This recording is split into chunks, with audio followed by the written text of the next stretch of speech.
क्या आपका भी पूरा दिन बस काम करते करते निकल जाता है? सुबह उठते ही काम, फिर बेबी, फिर किचन, फिर सफाई और रात तक इतना थक जाते हैं कि लगता है आज भी मैंने अपने बेबी के साथ ठीक से समय नहीं बिता पाई। सच बताइए, क्या आपके साथ भी ऐसा होता है? अगर हाँ, तो आज के ब्लॉग में आपको ऐसे आसान तरीके बताऊंगी जिनसे आपका काम भी आसान होगा, बेबी भी खुश रहेगा और दिन के आखिर में ना आपको ये नहीं लगेगा कि आज भी मैं अपने बच्चे को टाइम नहीं दे पाई। और ब्लॉग को लास्ट तक जरूर देखिए, क्योंकि इन आदतों को अपनाने के बाद ना कई मॉम्स का रोज का काम पहले से आसान हो जाएगा। तो स्टार्ट करते हैं आज का ब्लॉग। हेलो फ्रेंड्स, कैसे हैं आप सब? तो चलिए कुकिंग करते हैं और साथ ही अपने टॉपिक पर डिस्कस करते जाते हैं। पहला पॉइंट है, सबसे पहले अपनी सोच बदलें। सबसे पहले हमें अपनी सोच बदलनी होगी। बहुत सी मम्मियां सुबह उठते ही सोचती हैं आज घर का एक एक काम खत्म करना है, लेकिन छोटे बच्चे के साथ ऐसा हर दिन नहीं हो पाता और जब कोई काम रह जाता है ना तो हम खुद को ही ब्लेम करने लगते हैं। मैं समय पर काम नहीं कर पाती, मुझसे कुछ भी ठीक से नहीं होता। अगर आपके मन में भी ऐसे ख्याल आते हैं ना तो आज से ही इन्हें आप बदल दीजिए। याद रखिए, छोटे बच्चे के साथ घर का काम कभी खत्म नहीं होता। एक काम पूरा होता है तब तक दूसरा काम ना सामने आ जाता है, इसलिए हर दिन पूरे घर को ना चमकाने की कोशिश मत कीजिए। बस इतना सोचिए, आज जो सबसे ज़रूरी काम है पहले वही कर लूँ, बाकी काम बाद में भी हो जाएंगे।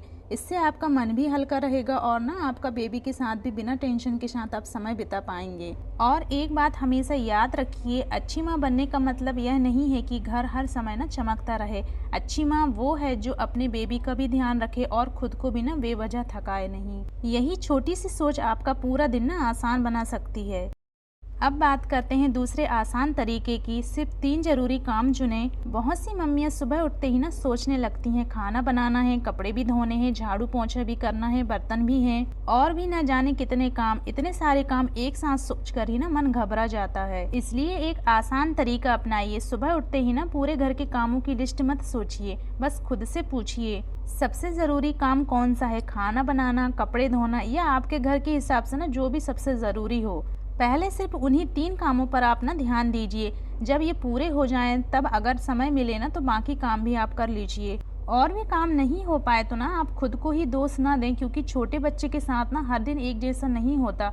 कभी बेबी ज़्यादा सोता है तो कभी पूरे दिन गोद में रहना चाहता है। इसलिए हर दिन ना अपनी उम्मीदें भी थोड़ी आसान रखिए। याद रखिए, एक साथ 10 काम शुरू करने से अच्छा है ना पहले 3 काम पूरे कर लें। इससे काम भी जल्दी होगा, मन भी शांत रहेगा और आपको ना बार बार यह नहीं लगेगा कि आज तो कुछ भी नहीं हो पाया। तीसरी आदत है, सुबह का गोल्डन टाइम इस्तेमाल करें। अगर आपका बेबी सुबह 7 बजे उठता है तो कोशिश कीजिए कि आप आधे घंटे या 1 घंटे पहले ना उठ जाएं। मैं जानती हूँ हर मम्मी के लिए ना जल्दी उठना आसान नहीं होता। अगर रात में बेबी बार बार उठता है तो पहले अपनी ना नींद पूरी कर लें, लेकिन जिस दिन मौका मिले ना उस सुबह के थोड़े से समय का ना पूरा आप फायदा उठाइए, क्योंकि उस टाइम ना घर में थोड़ा सुकून होता है, बेबी भी सो रहा होता है, इसलिए ना बिना बार बार रुकावट के काम हो जाता है। उस समय आप ना ऐसे काम कर लें जिसमें ज़्यादा ध्यान लगता हो। जैसे आप ना वॉशिंग मशीन लगा सकते हैं या फिर आप किचन में सब्जियां काट लें, आटा गूंथ के रख लें, क्योंकि जब बेबी उठेगा ना तब तक आपके सारे ज़रूरी काम पहले ही हो चुके होंगे। इससे आपको पूरे दिन ये नहीं लगेगा कि ना अभी तो कुछ भी नहीं शुरू हुआ है। लेकिन एक बात याद रखिए, अगर किसी दिन आप जल्दी नहीं उठ पाई तो खुद को ना आप ब्लेम ना करें। हर दिन एक जैसा नहीं होता, जितना हो सके उतना कीजिए। धीरे धीरे ना यही छोटी सी आदत आपका पूरा दिन आसान बना देगी। चौथी आदत है, पहले मुश्किल काम करें। जब बेबी छोटा होता है तो हर काम एक जैसा नहीं होता। कुछ काम ऐसे होते हैं जो बेबी के साथ करना बहुत मुश्किल होता है, जैसे गैस पर खाना बनाना, झाड़ू पोछा करना, बाथरूम साफ करना, कपड़े धोना या सुखाना। और कुछ काम ऐसे होते हैं जो ना बेबी के पास रहकर भी किए जा सकते हैं, जैसे कपड़े तय करना, सब्जी आप चुनना, सामान अपनी जगह रखना। इसलिए सुबह सबसे पहले वही काम कर लें जो ना बेबी के साथ करना मुश्किल होता है, क्योंकि बाद में अगर बेबी गोद में आ गया या रोने लगा ना तो ये काम करना और भी मुश्किल हो जाएगा। लेकिन अगर मुश्किल काम पहले ही पूरे हो गए ना तो दिन भर मन भी हल्का रहेगा। फिर बेबी के जागने पर ना आप आराम से उसके साथ रह पाएंगी और छोटे छोटे काम भी ना करती रहेंगी। एक छोटी सी बात हमेशा याद रखिए, आसान काम बाद में भी हो सकते हैं, लेकिन मुश्किल काम पहले कर लेना ही समझदारी है। इस छोटी सी आदत से आपका समय भी बचेगा और दिन भर भागदौड़ भी ना कम लगेगी। 5वीं आदत है, बेबी के सोने का सही इस्तेमाल करें। जब बेबी सो जाता है तो कई मम्मियाँ सोचती हैं चलो अब जल्दी जल्दी पूरे घर का काम खत्म कर लेती हूँ और फिर वे ना बिना रुके काम करती रहती हैं, लेकिन ऐसा करने से ना शरीर बहुत जल्दी थक जाता है। इसलिए बेबी के सोने का ना समय समझदारी से इस्तेमाल करें। सबसे पहले वही काम कीजिए जो सच में ज़रूरी हैं, जैसे खाना बना लेना, बर्तन धो लेना या अगले खाने की ना थोड़ी सी तैयारी कर लेना। अगर ये काम जल्दी हो जाए और आपको ना बहुत थकान लग रही हो तो बाकी समय थोड़ा ना आराम भी कर लीजिए। याद रखिए, आराम करना आलस नहीं है। जब आप थोड़ा आराम करेंगी तो बेबी के उठने के बाद भी ना उसके साथ मुस्कुराकर समय बिता पाएंगी। तो छोटा सा रूल याद रखिए, बेबी के सोने का समय ना सबसे ज़रूरी काम और थोड़ा आराम, बस यही सही तरीका है। छठवीं आदत है, बेबी के जागते हुए भी छोटे छोटे काम करें। बहुत सी मम्मियां सोचती हैं कि बेबी सोएगा तभी मैं काम करूंगी, लेकिन छोटे बच्चे कब सोएंगे और कितनी देर सोएंगे यह हर दिन ना एक जैसा नहीं होता। अगर आप हर काम बेबी के सोने का इंतज़ार करके करेंगे तो काम ना बढ़ता ही जाएगा। इसलिए बेबी के जागते हुए भी छोटे छोटे काम करना सीखिए।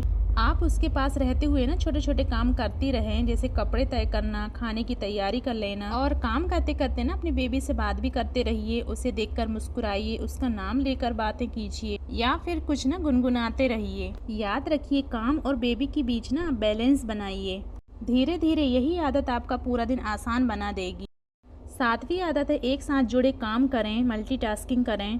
अगर छोटे बच्चे के साथ समय बचाना है ना तो एक आदत बहुत काम आती है, एक साथ जुड़े हुए काम करना। इसका मतलब ये नहीं है कि एक साथ 4-5 काम आप शुरू कर दें। ऐसा करने से ना काम भी बिगड़ता है और थकान भी ज़्यादा होती है, बल्कि ऐसे काम साथ में कीजिए जो आसानी से हो सकें। अगर आप सुबह का नाश्ता बना रही हैं तो उसी समय ना आप दोपहर की सब्जी भी काट कर रख लें। अगर दाल या चावल पक रहे हैं ना तो तब तक आप किचन साफ कर लें या बर्तन धो लें। इस तरह एक काम के साथ दूसरा काम भी धीरे धीरे होता रहेगा। लेकिन एक बात का ना हमेशा ध्यान रखिए, गैस पर खाना बनाते समय ना बेबी को कभी भी अकेला मत छोड़िए। अगर बेबी को आपकी ज़रूरत हो तो पहले ना बेबी को संभालिए, फिर काम पूरा कीजिए। समय बचाने का मतलब जल्दी जल्दी भागना नहीं है, समय बचाने का मतलब है काम को ना समझदारी से करना।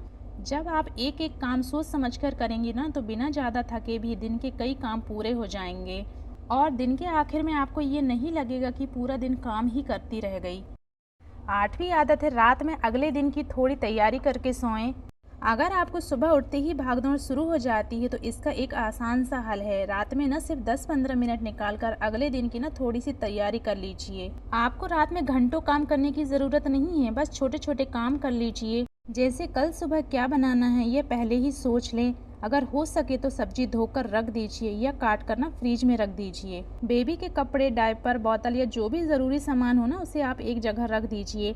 अगर सुबह बाहर जाना है तो अपने कपड़े ना पहले ही निकाल कर रख दें। इन छोटे छोटे कामों में ना सिर्फ 10 से 15 मिनट लगते हैं, लेकिन सुबह यही 15-20 मिनट ना आपको आधे घंटे का आराम दे सकते हैं। और जब सुबह कम भागदौड़ वाली होगी तो आपका दिन भी ना अच्छे से शुरू होगा। लेकिन एक बात ध्यान रखिए, रात में सिर्फ अगले दिन की तैयारी करिए, पूरे घर का काम खत्म करने मत बैठ जाइए। रात का मकसद खुद को थकाना नहीं बल्कि अगली सुबह को ना आसान बनाना है। 9वीं आदत है, रोज़ 15 मिनट का ना क्विक रिसेट करें। कई बार हम सोचते हैं कि घर इतना जल्दी बिखर कैसे जाता है। सच तो ये है कि ना घर एक दिन में गंदा नहीं होता, दिन भर छोटी छोटी चीज़ें इधर उधर होती रहती हैं और शाम तक वही एक बड़ा काम बन जाता है। इसलिए हर दिन सिर्फ 15 मिनट का ना क्विक रिसेट कीजिए।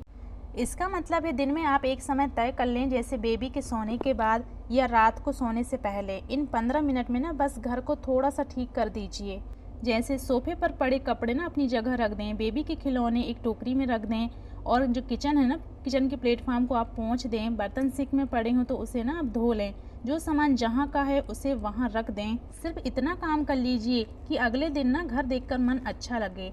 याद रखिए, रोज़ के 15 मिनट का एक छोटा सा रिसेट ना बाद में 2 घंटे की मेहनत बचा सकता है। और जब घर थोड़ा थोड़ा संभला रहेगा तो आपको बार बार यह नहीं लगेगा कि इतना सारा काम कैसे करूं। धीरे धीरे यही छोटी सी आदत ना आपकी रोज की भागदौड़ को कम कर देगी। 10वीं आदत है, खुद को भी आराम दें। बहुत सी मम्मियाँ पूरे दिन बस काम ही करती रहती हैं, बेबी सो जाए तब भी काम, रात हो जाए तब भी काम, और फिर सोचती हैं पहले सारा काम खत्म कर लूँ फिर आराम करूँगी। लेकिन सच बताइए, क्या घर का काम कभी पूरा खत्म होता है? नहीं, एक काम खत्म होता है तो दूसरा शुरू हो जाता है। इसलिए खुद को थोड़ा आराम देना भी उतना ही ज़रूरी है जितना घर का काम करना। अगर बेबी सो गया है और आपके ज़रूरी काम पूरे हो चुके हैं ना तो 10 से 15 मिनट अपने लिए भी निकालिए। आप पानी पी लीजिए, आराम से बैठकर ना चाय पी लीजिए या बस थोड़ी देर आंखें बंद करके ना बैठ जाइए। इसमें कोई बुराई नहीं है, क्योंकि जब आप थोड़ा आराम करेंगी तो शरीर भी हल्का लगेगा और बेबी के साथ भी ना प्यार से आप समय बिता पाएंगी। अगर आप खुद ही पूरी तरह थक जाएंगी तो छोटी छोटी बातों पर ना गुस्सा आना, चिड़चिड़ापन होना और हर काम भारी लगना शुरू हो जाएगा। याद रखिए, थकी हुई मम्मी से ज़्यादा ज़रूरी है ना खुश मम्मी। जब आप अपना भी थोड़ा ध्यान रखेंगी तभी घर भी अच्छे से चलेगा और बेबी भी ना आपकी मुस्कान देखकर खुश रहेगा। 11वीं आदत है, मदद लेने में झिझके नहीं। बहुत सी मॉम सोचती हैं ना मुझे सब कुछ अकेले ही करना है, घर का काम भी, बेबी की देखभाल भी और बाकी सारी ना जिम्मेदारियां भी। लेकिन ऐसा करते करते शरीर भी थक जाता है और ना मन भी। अगर घर में कोई मदद कर सकता है तो मदद लेने में ना बिल्कुल भी शर्म मत कीजिए। अगर दादी, नानी या घर का कोई भी सदस्य ना थोड़ी देर बेबी को संभाल सकता है तो उस समय आप जल्दी से खाना बना लें या कोई ना जरूरी काम कर लीजिए। सब कुछ अकेले करने की जिद छोड़िए, क्योंकि जब जिम्मेदारियां थोड़ी सी बढ़ जाती है ना तो थकान भी कम होती है और बेबी के साथ ना मुस्कुरा कर समय बिताने का मौका भी मिल जाता है। तो सही प्लानिंग और छोटी छोटी आदतों से घर का काम ना आसान हो सकता है, स्ट्रेस कम होगा और बेबी के साथ भी ना अच्छा समय मिलेगा। ब्लॉग कैसा लगा कमेंट में जरूर बताइए। अगर आपको लगता है ये किसी और के काम भी आ सकता है तो इसे शेयर करें। मेरे चैनल को सब्सक्राइब कर लें, क्लिक करें। Okay, bye bye.